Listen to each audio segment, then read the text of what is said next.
Aquarius, tignan natin kung ano or kamusta ba ang kaperahan mo. Keep in mind po na ito ay general reading lamang, so hindi lahat ay makaka-relate. So be open-minded. Pwede nyo pong panoorin yung inyong Sun, Moon, Rising, and Venus sign. Kasi pwede yung karamihan sa inyo, di ba? Ang mas pinapanood nyo lang is yung sun sign ninyo. So try nyo pong panoorin yung inyong other signs. Kasi baka doon po kayo mas makaresonate. Okay, so tignan po natin. Kung hindi pa po pala kayo nakasubscribe, ayan, please subscribe na po kayo dito sa ating channel.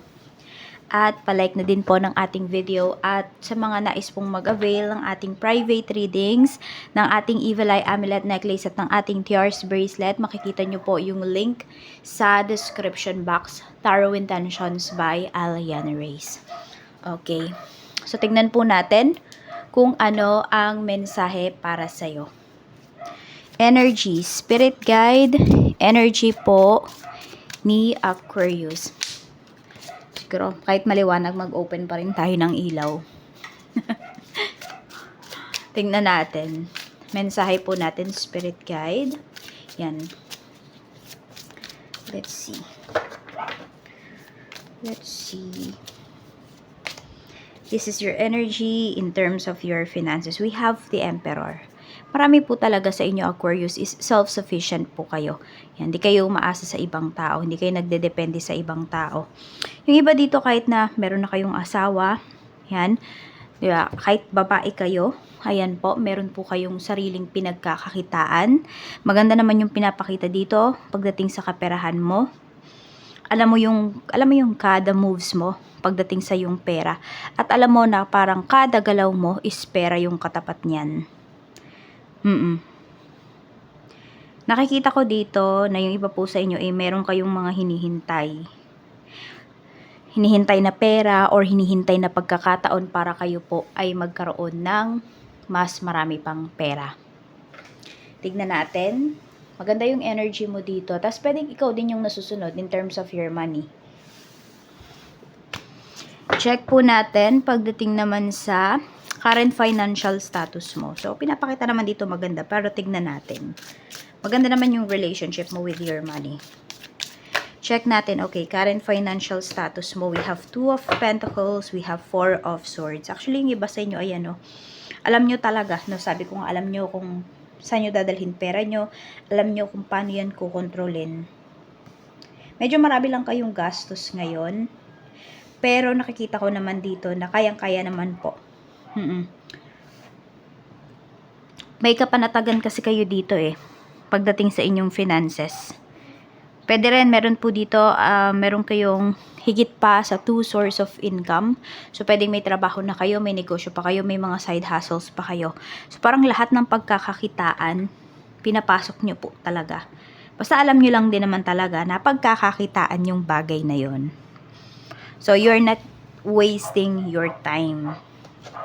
Napaka-importante po ng oras para sa inyo. Tingnan natin ano ba yung main cause ng financial problem mo. Spirit guide, ano ba yung main cause ng financial problem ni Aquarius, Sun, Moon, Rising, and Venus? We have 7 of Swords. We have King of Pentacles. Meron ba kayong mga ka-deal dito? Yung iba po sa inyo kung meron kayong ka-deal dito, pwedeng mas older siya sa'yo, or masabi natin na mas matagal na siya sa'yo pagdating sa, kunwari, pag nenegosyo na yon, ganyan, sa kalakaran na kung ano man yung pinasok mo. Pwede po kasi na mayroon dito nanlilin lang sa'yo. Meron dito niloloko ka. So, maging mapagmatsyag ka dito. For some of you, pwedeng niloko na talaga kayo ng taong to, kaya yan yung main cause ng financial problem ninyo. No, kaya medyo may struggle yung iba sa inyo. 6 of Pentacles. Ayan, laging meron ka ditong pinagbibigyan. For some of you naman po. Kung hindi naman kayo naloko dito, lagi lang kayong merong pinagbibigyan. Ayan po, yung taong to. Sabihin natin, hindi ko alam kung may pinanghahawakan to sa'yo. Parang binablockmail ka niya. Meron po dito hindi nakukontento sa binibigay mo. This could be your father. Baka lagi kanyang sinusumbatan. Or baka ngayon, kayo na yung may trabaho, tapos yung asawa nyo, nasa bahay lang, nagkabaliktad kayo. Parang, ikaw na ngayong kumikita ngayon, di ba? Ikaw yun na yung nagpo-provide para sa family ninyo. Pero, hindi yun na-appreciate ng asawa mo. Parang sinusumbatan ka pa rin. Alam mo yung parang sinisisi ka. Para bang hindi mo, some of you ha, parang hindi mo pwedeng ma-feel na kumikita ka, na ikaw yung nagpapakain sa family mo. Na parang ginawa mo na nga lahat pero kasalanan mo pa. Yan, kasi may nagmamanipulate sa'yo dito eh. Minamanipulate nito yung isipan mo at saka yung emosyon mo. Parang sinasabi niya dito na hindi ka pwedeng magmalaki sa akin. So, pwedeng isa siya po sa humahad lang sa financial growth mo. Pero titignan natin kung meron pa bang iba. So, yung iba po sa inyo is male figure po ito. This could be your asawa. This could be your dad.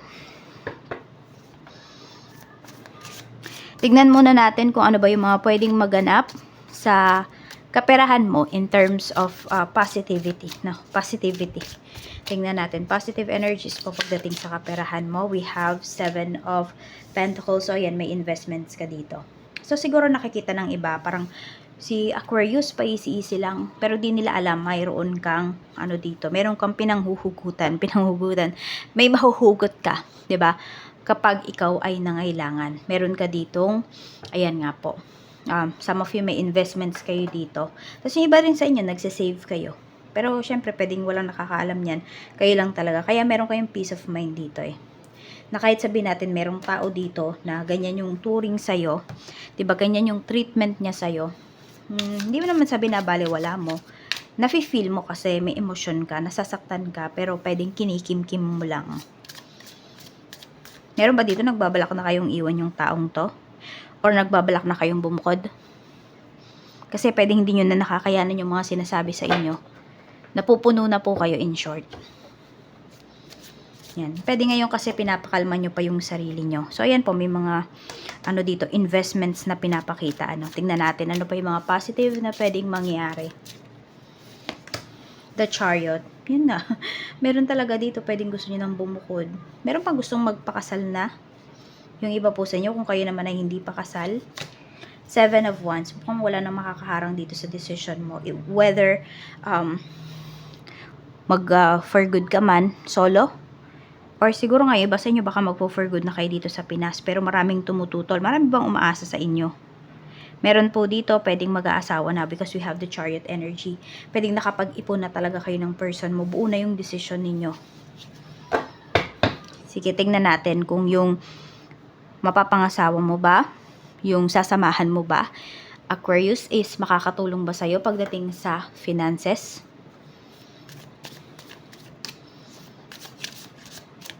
Kasi iba sa inyo, pwedeng may trauma kayo because of your father.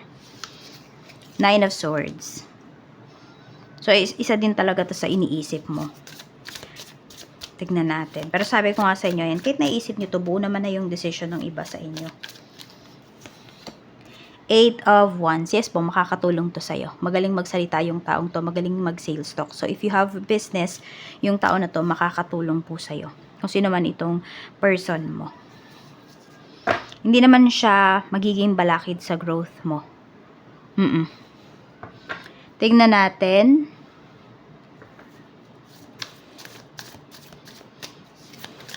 New source of income.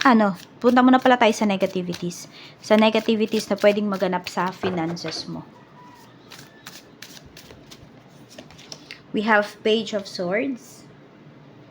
Negativities to. Yan, pwedeng sumugal ka sa isang bagay na, yes, you're very curious, pero parang hindi mo pa masyadong inalam. So, pwedeng kulang ka po dito sa information. Tingnan natin. The Devil. Yan. Pwedeng ito kasi is bad habits, addictions. Baka ma-curious kayo. Ayan yung iba sa inyo ha, kung hindi pa kayo nagsusugal. Huwag nyo nang itry kasi baka ma-addict po kayo. Ayan yung sinasabi sa inyo. Baka maubos ang pera nyo dyan. Aquarius. 2 of Swords. Ayan o. Diba? You have doubts. Lagi kang ganito. Kung tataya ka, nagdadalawang isip ka. Huwag ka na pong tumaya. No? Kasi baka matalo ka lang at yan yung maging dahilan ng malaking problema mo pagdating sa yung kaperahan. Check natin new source of income.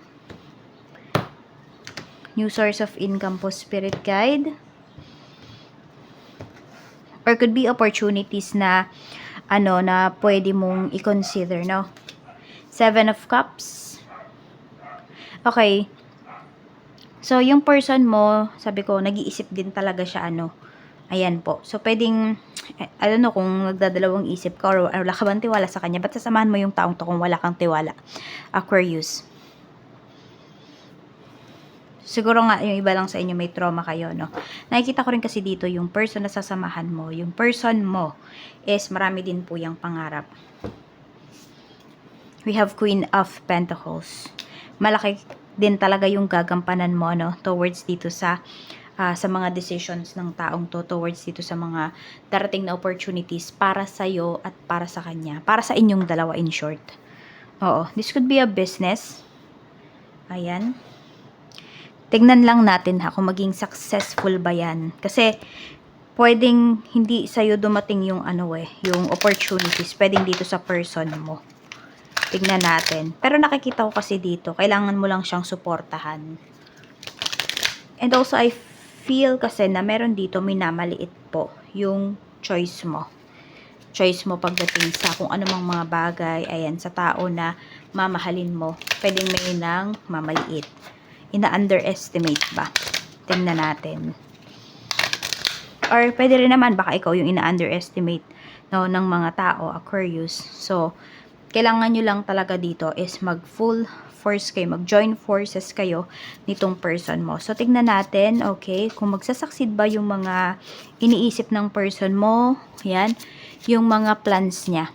Basta susuportahan mo siya, tignan natin kung magsasucceed ba yan. Okay, pili po kayo 1 or 2. 1, ayan, and number 2. Magsasucceed ba pag sinuportahan mo, number 1? Kung sa'yo man to or sa person mo, no? It's up to you. Malaki yung gagampanan mo talaga dito para dun sa ini-aim ng person mo. Pero alam mo, yung ini-aim naman na yan ay para po yan sa inyong dalawa. Or sabihin natin para sa pamilya nyo. Kaya, there are times siguro na magdududa ka, huwag mong pagdudahan. Alisin mo yung doubt na yon. Kasi dapat kayong dalawa is, nagtatrust dapat kayo sa isa't isa, sa desisyon ng isa't isa. Tingnan natin. Sabi natin, kahit merong nag-fail dyan, hindi ba? Number 2, recovery. Ayan po. Parehas kayong makaka-recover, okay? So, sabihin natin kung may gagastusin man kayo dito, mare-recover nyo po kaagad, makukuha nyo po agad. So, ito talaga, mas maganda yung energy ni number 2. Talagang sinasabi po dito na mare-recover ninyo, mababawi ninyo, ROI kaagad kayo, ROI, return of investment kaagad kapag sinuportahan mo yung person mo. Nakikita ko lang dito parehas pong malakas yung loob ninyo. Okay? So, tignan natin. Okay, ano ba yung mabe-benefit mo dito? Ano yung mabe-benefit mo dito or mabe-benefit nyo dito sa gagawin po ninyo or sa plano ng person mo? 6 of Wands. Their fame, okay? Pwedeng maging famous kayo. Diba? Maging kilala kayo dyan sa lugar ninyo pagdating dyan sa kunwari, sa negosyo or sa trabaho. Kung trabaho man po yan ng person mo, marami pang i-offer sa kanya. Pwedeng may promotion ka agad. Makikita mo mo rin na hindi ka magkakamali dun sa decision mo na i-push yung person mo or suportahan siya dito sa kanyang ginagawa kasi, ayan po, may paggalang yung mga tao sa kanya, tinitingala siya. Yan po yung pinapakita dito. Tapos ito din yung iba sa inyo, kung kayo ay magsasama pa lang, hindi pa kayo magpapakasal, because of this, itong gagawin na ito, itong plano ng person mo, pwedeng sa kasal talaga kayo mauwi. Ayan po, pwedeng magkakaroon kayo ng budget for wedding. So, tignan natin. Okay, may tao ba dito na humahadlang sa financial growth mo? Okay, tignan natin kung sino yan. May tao ba na humahad lang dito sa financial growth mo? Five of Wands, yes. Nasa family mo lang talaga. Nasa family mo lang yung humahad lang sa financial growth mo. Tingnan natin, ano ba yung parang umpisa ng pangalan ng tao na yan. Okay. Tingnan natin, this is for you, Aquarius. Okay, parang meron dito, no? 27 kasi yung naano ko na number. So, pwedeng 27 years old na yung tao na yan. Or magte-27 na siya. Basta ganyan, nasa line of 2. Sabihin natin, nasa line of 2 yung tao na to. Tingnan pa natin kung ano pa yung mensahe. Okay, blue and black na damit. Mahilig siya.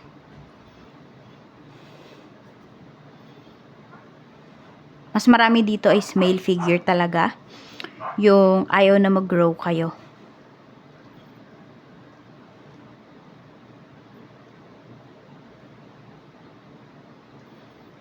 Yan po. Tingnan natin kung ano yung, kung mapipick up ko ba yung, kunwari, umpisa ng pangalan or surname ng tao na yan. We have letter E.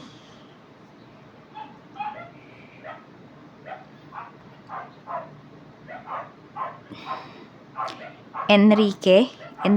Di ko alam kung Enrique o Enriquez yung name.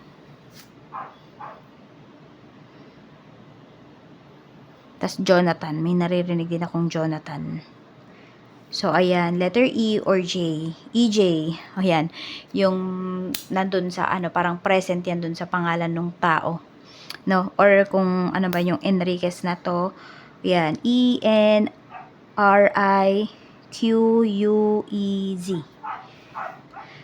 Tapos JONATH. Pwede po na yan na present dun sa pangalan ng tao na nag-aano po ng financial growth ninyo sa pangalan or sa surname niya. Yan po yung na-pick up ko. 27, blue and black, mahilig siya.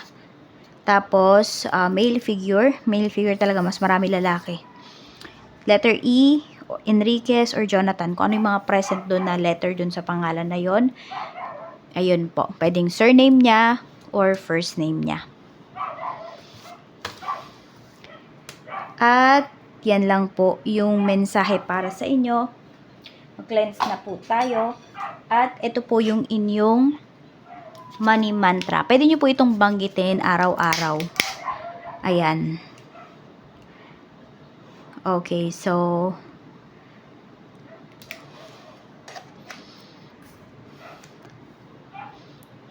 I'm a magnet for wealth and gold. I'm a magnet for wealth and gold. Ayan po. So, cleanse lang po natin yung ating space, yung ating energy. Ayan.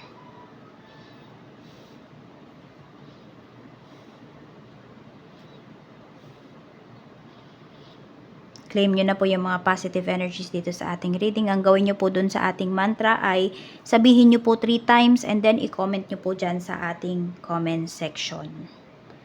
Again, I'm a magnet for wealth and gold. Maraming salamat, Aquarius. And more money to come para sa'yo at sa family mo.